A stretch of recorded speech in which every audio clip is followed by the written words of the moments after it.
माँ जी, हम सर्वे करने के लिए आए हैं। हम ये जानने के लिए कि आपके घर में बहू कैसे रहती हैं।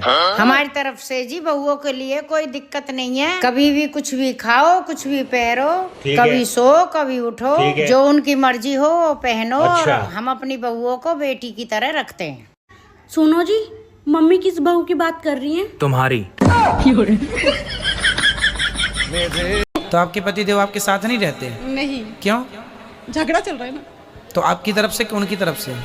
उन्हीं की तरफ से चलता है। वो एक तरफा झगड़ा हो रहा है, एक तरफा। तो वो तो कह रहे हैं कि आपकी तरफ से। कौन कह रहा है? आपके पति।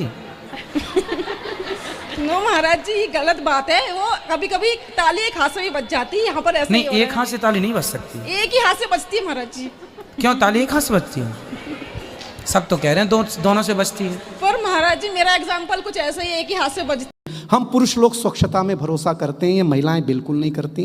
उसका इतना सा कारण कि हम पुरुष लोग नाई की दुकान में दाढ़ी बना करके बाल कटा करके आते हैं, आकर के तुरंत नहाते हैं, क्योंकि हम स्वच्छता में भरोसा करते हैं। आपने किसी महिला को ब्यूटी पार्लर से आने के बाद आप ही हो पति परमेश्वर, दो पत्नियों के। बताओ दूसरा विवाह क्यों किया आपने? गुरुजी मजे मजे में कर लिया ऐसी। हैं? मजे मजे में?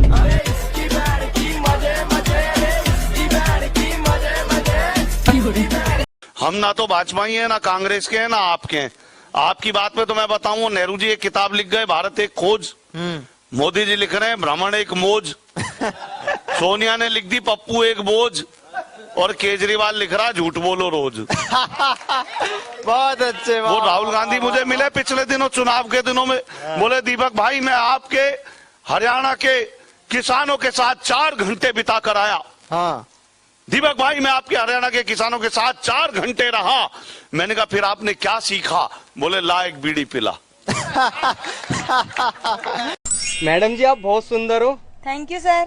बिल्कुल परियों की तरह। Thank you. वैसे सर आप क्या करते हो? यही सबसे मजाक जैसा आपका करिए अभी।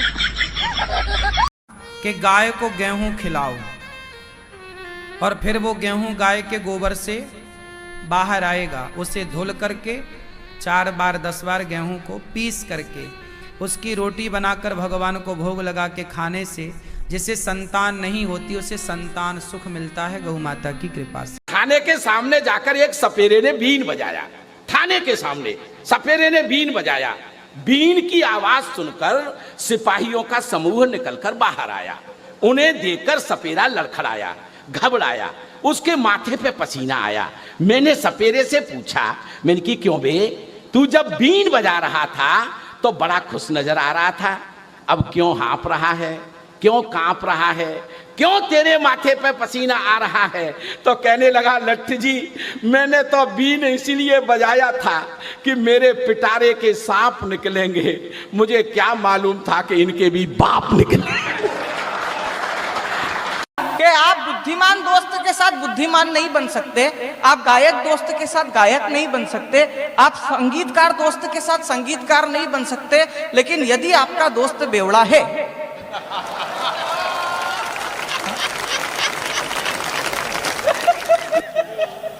पहले गुरु तो यही रहते, पीले पीले कुछ नहीं होता, पीले पीले कुछ नहीं होता। किस्मत अच्छी थी कि रावण के 10 मुंह थे और वो पुरुष था। अगर रावण महिला होता तो राम को बोल बोल के मार देता। भाई साहब मैं सही बता रहा हूं। अध्याय समाप्त हुआ। तो आपके पति देव आपके साथ नहीं रहते? नहीं। क्यों? झगड़ा चल रहा है ना। तो आपकी तरफ से कि उनकी तरफ से? उन्हीं की तरफ से चलता है। वो एक तरफा झगड़ा हो रहा है, एक तरफा। तो वो तो कह रहे हैं कि आपकी तरफ से। कौन कह रहा है? आपके पति। नो महाराज जी, ये गलत बात है। वो कभी कभी ताली एक हाथ से भी बच जाती है। यहाँ पर ऐसा नहीं, एक हाथ से ताली नहीं बच सकती। एक ही हाथ से बचती है महाराज जी। क्यों? ताली एक हाथ से बचती है? सब तो कह रहे हैं दोनों से बचती है। पर महाराज जी, मेरा एग्जाम्पल कुछ ऐसा ही, एक ही हाथ से बचती। हमारे शादी वाले दिन लड़ाई हो गई थी। कैसे? ये रसगुल्ला खिला दे, मैं खाती नहीं हूँ, बस इसी पे हो गई। 22 साल तक चली, पहले दिन हो गई थी। तो इन्होंने आपको रसगुल्ला खिलाया तो आप खा लेती ना, क्या दिक्कत थी? नहीं खाती मीठा। अरे मीठा नहीं खाती, पहली बार पति खिला रहा तो खा लेती आप। बच्चों को समझा दो सर। क्या समझाएं बच्चों को? गुस्सा बहुत आती है बच्चों को। तो आपको कम आता है क्या? मुझे भी। रसगुल्ला ही नहीं खाए। जब स्त्रियां हंसती हैं तो उनके पति को बहुत अच्छी लगती हैं, लेकिन स्त्रियां जब भी बात करती हैं अपने पति से, घर के मैटर में, सास के, ससुर के, जेठानी के, देवरानी के इत्यादि, तो रोती हुई बात करती हैं। ये थर्ड क्वालिटी की स्त्रियां। घर की कोई सामान्य बात हो, सास ने कुछ कह दिया आपको और आप पति से बोल रही हो कि आज तुम्हारी माँ ने ये कहा है, तो जो कहा है उसे स्पष्ट कह दो। आप इसलिए रोते हैं ना कि रोने पर हमारे पति को ज्यादा और प्रभाव पड़ेगा, पर वो प्रभाव उल्टा पड़ जाता है। अच्छा एक बार चलो सुन भी लिया पति ने, कल फिर आया फिर तुम शुरू, परसों आया फिर तुम शुरू, तो पति को लगा अच्छा इसकी आदत है ये, तो फिर रो अच्छे से, फिर वो रुलाता है। हंसता हुआ बच्चा होगा तो आप उसे और गुदगुदाएंगे, हंसाएंगे। रोता हुआ कोई बच्चा होगा तो लोग उसे और चिढ़ाते हैं। प्रकृति का नियम है, रोते को रुलाया जाता है और हंसते को हंसाया। शादीशुदा लोगों की अजीब परेशानी है। अरे त्योहार मनाए बीबी।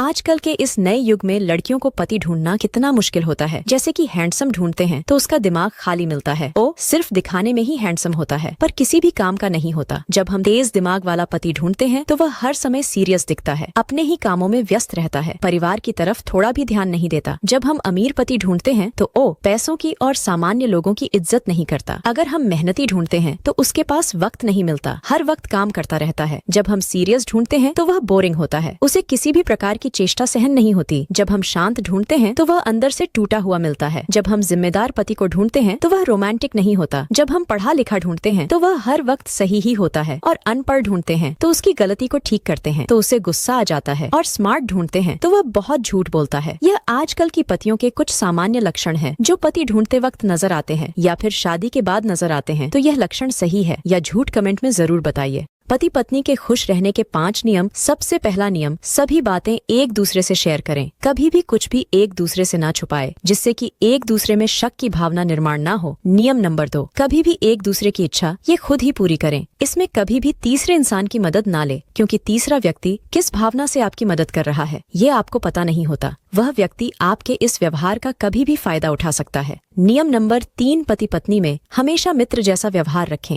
जिससे कि कोई भी बातें एक दूसरे से शेयर करने में किसी भी प्रकार की अनबन नहीं आएगी। नियम नंबर 4, छोटी मोटी बातों में कभी भी एक दूसरे से झगड़ा ना करें, जिससे कि उसका रूपांतर बड़े झगड़े में हो और आपके रिश्तों में दरार आ जाए। इसका हमेशा ध्यान रखना चाहिए। नियम नंबर 5, कभी भी अपनी या अपने घर की बात किसी भी तीसरे इंसान को नहीं बतानी चाहिए, क्योंकि तीसरा इंसान कभी भी आपकी इन बातों को लोगों को बताकर आपका मजाक बना सकता है। आपको क्या लगता है, यह बातें सच है या झूठ? कमेंट में जरूर बताइए।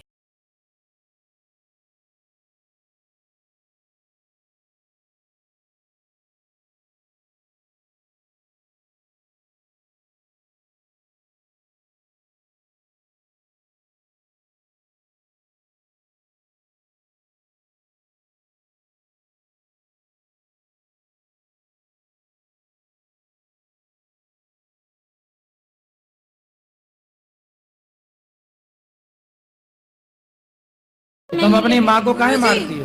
बाबा प्रेमानंद जी को इन्होंने गालियां दी थी, मैं कैसे बर्दाश्त कर लेती। इन्होंने संतों को गालियां दी थी और आपको गालियां दी थी, जो मैं बर्दाश्त नहीं कर पाई गुरुजी। मेरे से संतों को गालियां बिल्कुल भी बर्दाश्त नहीं होता। आपने कहा था, सुनो गुरुजी आपने कहा था कि माता पिता है ना, माता पिता को भगवान के लिए छोड़ना पड़े तो छोड़ सकते हैं, जैसे प्रहलाद जी ने हिरण्यकश्यप। अरे तो माँ के दांत तोड़ दोगे? नहीं गुरुजी मैंने नहीं तोड़ा, ये खुद मेरे को मारती हैं। नाम जब करती हूँ ना तो झाड़ू लेके सर पे मारती हैं, चुप हो जा तू, ऐसा बोलती हैं। कोई बात नहीं गुरुजी, आप बस है ना एक वचन ले लो, मैं इनको कुछ नहीं बोलूंगी कि ये संतों का कभी अपमान ना करें। समस्या कितनी विकट है कि आजकल के बच्चे ज्यादा पूजा पाठ भक्ति भाव करने लगे तो माँ बाप टेंशन में आ जाते हैं। उनको लगता है कहीं ये ज्यादा साधु भी ना हो जाए, साधु ना बन जाए। जबकि शराब पीने लग जाए बच्चा, गलत राह पर चलने लग जाए लड़कियां, तो माँ बाप को इतनी फिक्र नहीं होती। उनको लगता है ये तो फैशन है, ये तो चल ही रहा है। पर अच्छे बन जाए एक संत ने टीवी पे प्रवचन देते हुए कहा कि अगर आप मोह माया से दूर रहना चाहते हैं तो मुझे लाइक कीजिए, साथ में मेरा यूट्यूब चैनल सब्सक्राइब कीजिए। क्या बात है। हाँ, आज नहीं तो कल होना चाहता है, आज नहीं तो कल होना चाहता है। साधु हो, संत हो, महात्मा हो, आम हो, खास हो, हर कोई वायरल होना चाहता है। इस मोबाइल की दुनिया ने कमाल कर दिया है, मेरा बुरा हाल कर दिया है। पहले मेरा बच्चा घर से बाहर जाता था तो मेरा जी घबराता था, घड़ी पे नज़र रहती थी, समय पे नहीं आता था तो मैं पड़ोस में पूछने चला जाता था। लेकिन अब मैं लाचार हूँ, बेकार हूँ, खुद के ऊपर खुद का बस नहीं चल रहा है। मेरी आंखों के सामने मोबाइल मेरे बच्चे को निगल रहा है, न मैं चिल्ला रहा हूँ न किसी को बुला रहा हूँ। इस घटना ने मुझे परेशान कर दिया है। अभी मैंने अपने बच्चे का बचपन देखा भी नहीं, इस मोबाइल की दुनिया ने उसे जवान कर दिया है। वाह वाह वाह वाह वाह वाह।